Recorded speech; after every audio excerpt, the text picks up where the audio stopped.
Synchrosphera Campanats achieves a triumph of consistency and effort and hypoxia and artificial improvements before a spectacular sprint against the ghost, Michał Kwiatkowski. Pogi takes a rest day before the Queen stage, and the peloton notches up one more day of riding, waiting for the end of Tour fireworks. The grandson of the Dopapulidor scratches his belly and doesn't fight for the stage that suited him best of all in this Tour, despite complaining all day long. This was stage 18 of the Tour, one which has given us more off the roads than on. Subscribe to the channel for more cycling videos, and now, let the show begin. Our dear Slovenian alien Armstrong showed his little paws during yesterday's stage, not only because his friend Calippo Soler was insulting French TV cameras, and not only because he attacked 200 metres from the finish line to humiliate the anchovy just a little bit more. No, during the press conference after the stage, he first admitted that yes, it was true, he had practiced rebreathing carbon monoxide during the training camp at the beginning of the year with Saunier Duval's doctor, Adriano Rotunno. And this just 24 hours after denying it in Nîmes, and 2 days after assuring Cyclisme Actu that his big secret was eating bread for breakfast, a more than obvious smokescreen, or cloud of carbon monoxide if you prefer, whatever you want to call it. It's designed to cover up the real tactics of Dracula Gianetti's disciple. Pogi is grown up, everything is going well for him, and he is generating a monster. So, when asked by Danish media Extra Bladet, where our friend of the channel has notorious influence, all about the insider Mo, well, Urska Zigard's boyfriend was quick to suggest, mockingly but awkwardly, a witch hunt begins by his fans, who are mostly 9 years old, and they should find the identity of this Mo. Perhaps this is a way of acknowledging that the leaks were, for the most part, true, since if they were false, you would never give relevance to a guy who calls himself Mo anonymously on internet forums. Now, your dear old Uncle Cycling Highlights doesn't care who Mo is, because the only Mo he believes in is the avatar of his failed Sharks channel. Yes, the special one. And that's where soon we will start telling dirty secrets about doping in the world of soccer. Subscribe to that channel now if you haven't already. However, we do want to focus on some aspects that Mo has pointed out, ones which have annoyed Pogi because they've been leaked. We are sure that this Mo doesn't want to hurt Pogi. He himself declares that he's a fan, after having dealt with him for 4 or 5 years, and his intention all season, because he started posting about mutant performances of the Slovenian in January, well, it's been to destroy the morale of our beloved Danish anchovy and the Rabobank team, and so in that respect we can say that he's done his job to perfection. Basically, Mo has been throwing dirt on the miracle doctor, Inigo San Millán, the bald Spaniard who worked with Pogi between 2019 and 2023, and who, for Mo, is totally outdated in his approach to altitude training. Something that should not surprise us, since San Millán's theoretical breakthroughs in relation to lactate testing are already 20 years old. That was when he was part of Saunier Duval, when it was actually called Saunier Duval. Mo claims that Pogi's big change came at the end of the 2023 Tour de France, growing tired of the old-fashioned San Millán fraud when his personal mascot, Damian Novak, recommended his own physical trainer, Javier Sola. Information that we'd already brought you in February 2024 on this channel. At all times, Mo praises the advances that Sola has brought to Saunier Duval, techniques that, according to him, were already in use at other World Tour teams.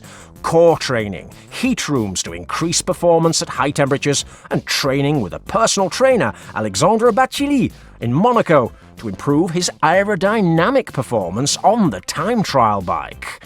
All this, according to Mo, has allowed Pogi to fly and break doping records without doping, because for him, this Slovenian alien is the best cyclist of all time. He insists that the yellow jersey does not take anything that's banned, and so far we have no reason to disbelieve him, because, among other things, carbon monoxide, aerodynamic bras and breadsticks are not banned by the UCI or WADA, or anybody else for that reason. And so there you have it, teams. Hire trainers as good as Javier Sola. Just think, if Lance and Jan had had him on hand, they would have saved years and years of sanctions. And conversely, Pogi would be moving 9 watts per kilo if he added the cocktail of those dopers to his diet, accelerating all the way to outer space. Now, also interesting are Mo's words about Pogi's character and the friendships and enmities he has within his team. Now, for this topic, we would like Mo himself to contact us in person at our official email address and tell us in detail why Moonlight Machin is so in love with the hard-working Juan Ayuso, something that Dracula Gianetti is clearly not. He was very angry with the lazy Spaniard and insisting that he won't go to the Vuelta a España for not having done his job, even though Moritos Guillen has confirmed him as a participant.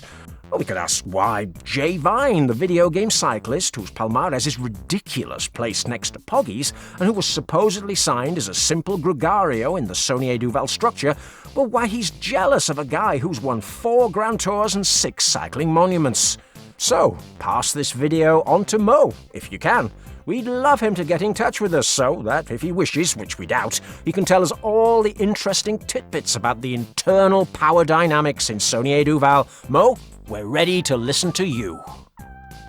Now, as for today's stage, it was a very interesting mid-mountain day, ideal for former Ferrari customer Lutsenko. Unfortunately, yesterday he left La Grande Boucle in tears. And actually, this stage 18 was marked for the son of the doped-for-eating pigeon pie rider, but as rich kids sometimes do, he got very angry with Omari Sports for not having created more stages of this kind of profile, especially for him, so that he'd have more chances of victory. Perhaps he won't return to a Grand Tour if this kind of thing happens again. Tears befitting a sore loser like Van der Poel. He should know that with 8 flat stages, his role in this tour is that of a mere gregario for his leader, the always aggressive Philipsen, for he has already scored 3 wins for his hair-doping team. And I suppose if he'd attacked on the flats, even if he'd moved his best watts and got away easily from the peloton, they'd only catch you up, thanks to the clean and ultra-novel preparation of Javier Sola's Saunier Duval at Isola 2000. But Mathieu, if you don't try, that makes you a loser, doesn't it? Now, as expected, there was a breakaway of more than 30 riders who were given the stage by the peloton before the very hard final stages in the Alps and Nice. There were men like Kerry Lascano, the Giro winner Hindley, the Welsh alcoholic Thomas, 4 men from Europcar, the Belgian bot from Rabobank, the duo of the team of the doped hipster, Richie Carapaz and Benny Hilly, the friend of Pogi, Michael Matthews or Van Rijssel, totally unmotivated since the Tour de France began. Well, they have been flying all season, I suppose. However, of them all, with 30 kilometers to go, the once-a-year ghost Kwiatkowski appeared and took off alongside Syncrosfera Campeonatos and Europcar's surprising Matteo Verche. The trio were flying en route to victory as the peloton enjoyed a calm and relaxed day, normal after yesterday's new record had been broken by Richie Carapaz on the Col du Noyer. Yes, the victory would be shared among the 3 riders, with the clear favourite being the former world champion Michał Kwiatkowski against the speed-impaired Syncrosfera Campeonatos and a rookie like Matteo Verche.